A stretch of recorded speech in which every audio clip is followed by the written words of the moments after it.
Jedediah lived a quiet life. His ranch, nestled amongst the dusty hills and scrub brush of the Wild West, was a testament to his solitude.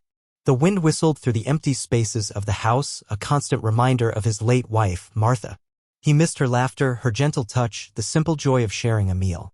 He missed the pitter-patter of little feet, the bedtime stories, the chaos and love that filled a home with children. Days turned into weeks, weeks into months, and the silence grew heavier. Jedediah tended to his cattle, mended fences, and watched the sun rise and set, each day much like the last. He was a good man, respected in the small community, but his heart ached with a longing he couldn't quite shake. He yearned for a family, for a purpose beyond the daily grind of ranch life. Little did he know, the winds of fate were about to blow a family right into his life, in the most unexpected way. Life in the Wild West wasn't easy. The land was harsh, the weather unpredictable, and opportunities were scarce. Many families struggled to make ends meet, battling drought, disease, and the constant threat of outlaws. Children often had to work alongside their parents, their small hands calloused and worn before their time. Orphans were particularly vulnerable. With no one to care for them, they often fell victim to exploitation, forced into labor, or left to fend for themselves on the unforgiving streets of dusty towns. Desperate times called for desperate measures, and sometimes families facing insurmountable hardship were forced to make unthinkable choices. This is how the practice of family auctions came to be, a grim solution born out of poverty and despair, where families, often orphaned siblings, were sold to the highest bidder. It was a dark reflection of the times, a stark reminder of the fragility of life in the Wild West. The news traveled fast, carried on the wind like tumbleweeds rolling across the plains. A family of 7 children, orphaned after a tragic accident involving a runaway stagecoach, were to be auctioned off in the town of Redemption. The whispers started in the general store, spread to the saloon, and eventually reached Jedediah's quiet ranch. At first, he dismissed it as another sad tale of the Wild West.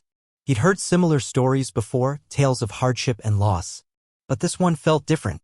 Perhaps it was the sheer number of children involved, the thought of 7 young lives being torn apart and scattered to the winds. He tried to ignore it, to focus on his work, but the image of those children haunted him. The thought of them alone and scared tugged at his heartstrings, stirring a long-dormant ember of paternal instinct within him. He found himself wondering about their names, their ages, their dreams. Jedediah scoffed at the idea of attending the auction. Ridiculous, he muttered to himself, feeding the chickens. Buying children like livestock? It's barbaric. He tried to convince himself that it was none of his business, that he had enough to worry about with his own ranch. He was just one man after all. What could he possibly do? But the image of those 7 faces kept flashing in his mind. He remembered his own childhood, the warmth of his family, the feeling of belonging.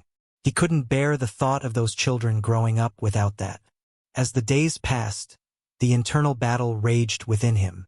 His practical side argued against it, reminding him of the cost, the responsibility, the sheer impossibility of caring for 7 children on his own.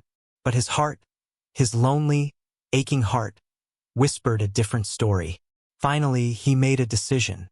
"I'm just going to take a look," he told his dog, Buster, knowing full well that he was probably lying to himself. "Just to see what's going on." The town square of Redemption was bustling with an unsettling mix of curiosity and avarice. Farmers, merchants, and even a few shifty-looking characters had gathered, their eyes fixed on a makeshift stage. The air was thick with dust and anticipation. Jedediah stood at the edge of the crowd, his weathered face grim as he surveyed the scene. He saw the nervous shuffling of feet, the hushed whispers, the calculating glances exchanged between potential bidders. It was a spectacle, a grotesque display of human desperation. And then he saw them. The 7 children stood huddled together on the stage, their faces pale and drawn. The oldest, a girl who looked no more than 12, held the hand of the youngest, a boy barely out of diapers. Their eyes darted around, filled with fear and uncertainty. A tall, imposing man with a booming voice stepped forward. The auction was about to begin. "All right, folks, let's get started," the auctioneer bellowed, his voice echoing through the square. "We have here a fine group of young, able-bodied children ready to work and earn their keep." The bidding started low, a mere pittance for each child. Jedediah watched in disgust as hands shot up, not out of kindness, but out of a desire for cheap labor. A farmer offered a few dollars for the older boys, intending to use them as farmhands. A stern-looking woman bid on the girls, likely to be employed as maids. Jedediah's heart clenched. He saw the children's faces fall as they realized their worst fears were coming true. They were being treated like objects, their worth measured only by their ability to work. The auctioneer's words rang in his ears. "Who'll give me $5 for this sturdy young lad? He's strong as an ox." It was sickening. Jedediah couldn't stand it any longer. The cold calculation in the eyes of the bidders fueled his anger. Without thinking, Jedediah raised his hand. $10, he called out, his voice surprisingly firm. A hush fell over the crowd. All eyes turned to him, a mixture of surprise and suspicion on their faces. He hadn't intended to bid, hadn't planned any of this.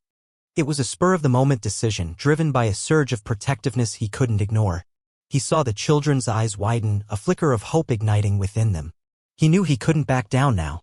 The auctioneer, momentarily stunned, recovered quickly. $10.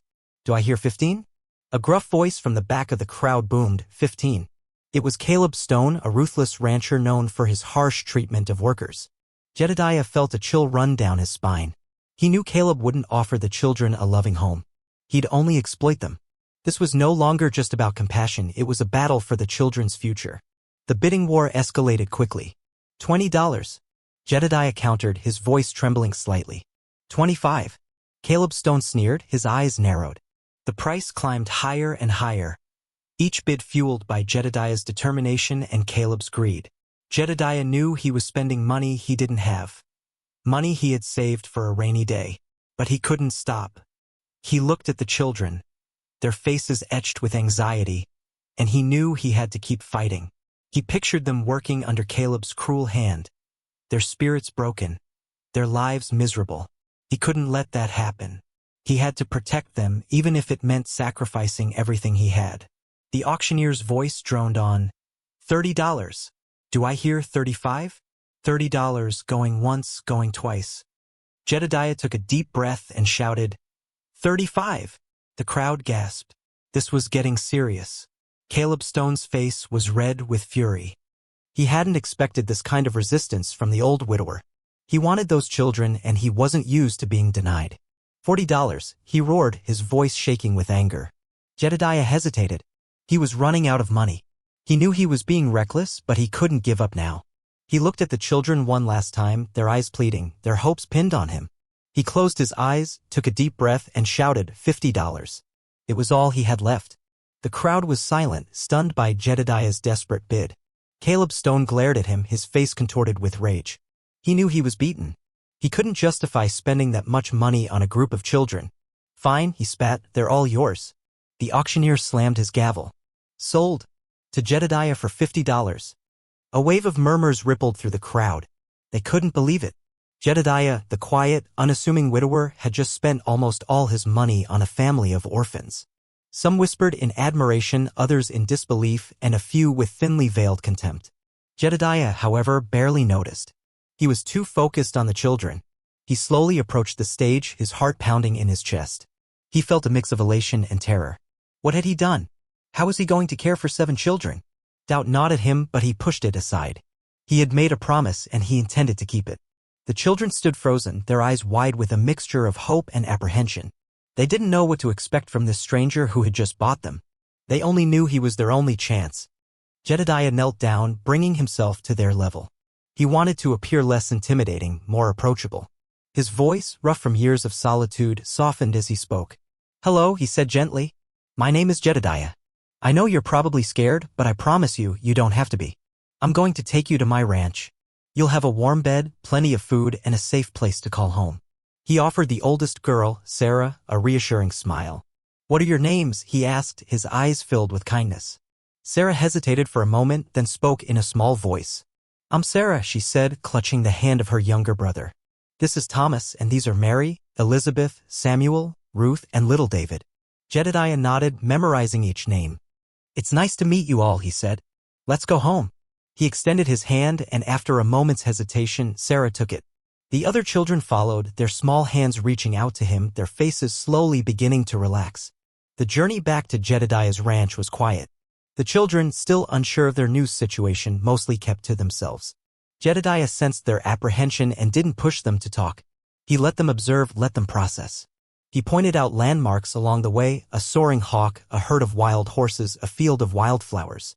Sarah, ever watchful, kept a close eye on her siblings, ensuring they were safe and comfortable in the back of the wagon. Thomas, the oldest boy, helped Jedediah with the horses, his curiosity slowly overcoming his fear. The younger children, lulled by the gentle rocking of the wagon, eventually drifted off to sleep, their small bodies nestled together for warmth and comfort. Jedediah glanced back at them, his heart swelling with a mixture of tenderness and responsibility. He knew the road ahead wouldn't be easy, but he was determined to give these children the life they deserved. He truly hoped he would live up to his promises. As they crested the final hill, Jedediah's ranch came into view. It wasn't much, just a modest house, a barn, and a few outbuildings, all weathered by the harsh elements. The paint was peeling, the fences were sagging, and the yard was overgrown with weeds. It was a far cry from the idyllic home Jedediah had described, but it was safe, and it was theirs. The children stared at the ranch, their faces unreadable. Jedediah felt a pang of guilt. He knew his home wasn't much to look at, but it was all he had. He hoped the children wouldn't be too disappointed. He pulled the wagon to a stop in front of the house and hopped down, offering his hand to Sarah. "Welcome home," he said, his voice filled with sincerity. He knew he had a lot of work to do, not just on the ranch, but on earning the children's trust and building a family. The journey had just begun. The inside of the house was just as neglected as the outside. Dust motes danced in the shafts of sunlight that streamed through the grimy windows. The furniture was old and worn, covered in faded floral patterns. The air was stale, carrying the faint scent of loneliness and disuse. Jedediah had kept the place clean, but it lacked the warmth and vibrancy of a lived-in home. He led the children inside, their eyes wide as they took in their new surroundings. He showed them the bedrooms, small, sparsely furnished rooms with iron beds and patchwork quilts. He apologized for the lack of space, promising to make improvements as soon as he could. Sarah, ever practical, simply nodded. "It's better than what we had," she said quietly. Her words, though simple, filled Jedediah with hope. He knew it wouldn't be easy, but with their help, he could turn this neglected house into a real home. He just needed to give it time and plenty of elbow grease. That first night, the children were quiet and reserved. They ate their supper in silence, their eyes darting around the room, taking in every detail. Jedediah, sensing their unease, tried to make conversation, but his efforts were met with polite but distant responses. He understood. They had been through so much and they needed time to adjust. After supper, he read them a bedtime story, his voice warm and soothing. He tucked each child into bed, offering a gentle pat on the head or a whispered goodnight. He left a small oil lamp burning in the hallway, providing a comforting glow. As he sat in his rocking chair, listening to the soft snores of the sleeping children, he felt a sense of peace he hadn't known in years. Slowly, very slowly, he could feel their walls starting to come down, brick by brick, replaced by the first fragile shoots of trust. His kindness was a gentle balm on their wounded spirits. The days that followed were filled with hard work and slow, steady progress. Jedediah, realizing he couldn't manage the ranch alone, began teaching Thomas the basics of ranching, how to care for the cattle, mend fences, and ride a horse. Sarah, with her natural leadership skills, helped with the cooking and cleaning, organizing the younger children and teaching them simple chores. Mary and Elizabeth, eager to contribute, took charge of the small vegetable garden, planting seeds and weeding with surprising enthusiasm. Samuel and Ruth helped Jedediah with smaller tasks around the ranch, their small hands surprisingly capable. Even little David, though too young to do much, followed the older children around, mimicking their actions and bringing a sense of joy to the work. Slowly, the ranch began to transform, reflecting the growing sense of family and purpose that filled the air. It was hard work, but it was good work, and it was bringing them all closer together. Laughter echoed through the once silent house as the children played tag in the yard, their joyful shrieks a welcome sound to Jedediah's ears. The aroma of freshly baked bread filled the air as Sarah and Mary worked side by side in the kitchen, their faces beaming with pride. Thomas, astride a sturdy pony, expertly herded cattle, a confident grin on his face. Evenings were spent gathered around the fireplace, Jedediah reading aloud from well-worn books, the children huddled close, their eyes wide with wonder. Shared meals became a celebration of family, filled with lively conversation and heartfelt gratitude. Chores were no longer a burden but a shared responsibility done with a sense of purpose and camaraderie. The ranch, once a symbol of loneliness, was now a haven of love, laughter, and belonging. They were a family, and they were finally home. Jedediah watched them with a full heart. He couldn't have asked for more. Caleb Stone, however, wasn't about to let Jedediah's happiness go unchallenged. He was consumed by envy, watching as the widower transformed his neglected ranch into a thriving homestead, surrounded by a loving family. He couldn't stand the thought of Jedediah succeeding where he had failed. So, He began spreading rumors throughout the town, whispering that Jedediah was mistreating the children, forcing them into hard labor and starving them. He tried to turn the townsfolk against Jedediah, hoping to isolate him and force him to give up the children.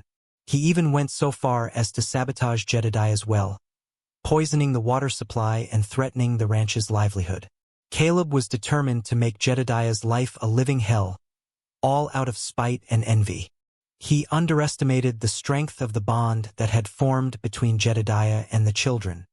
One afternoon, Sarah, while running an errand for Jedediah in town, overheard Caleb Stone boasting about his plans to ruin Jedediah. He was speaking to a group of men in the saloon, detailing his sabotage and laughing about how he was going to drive Jedediah off his land. Sarah, her heart pounding with fear and anger, quietly slipped away, determined to warn Jedediah.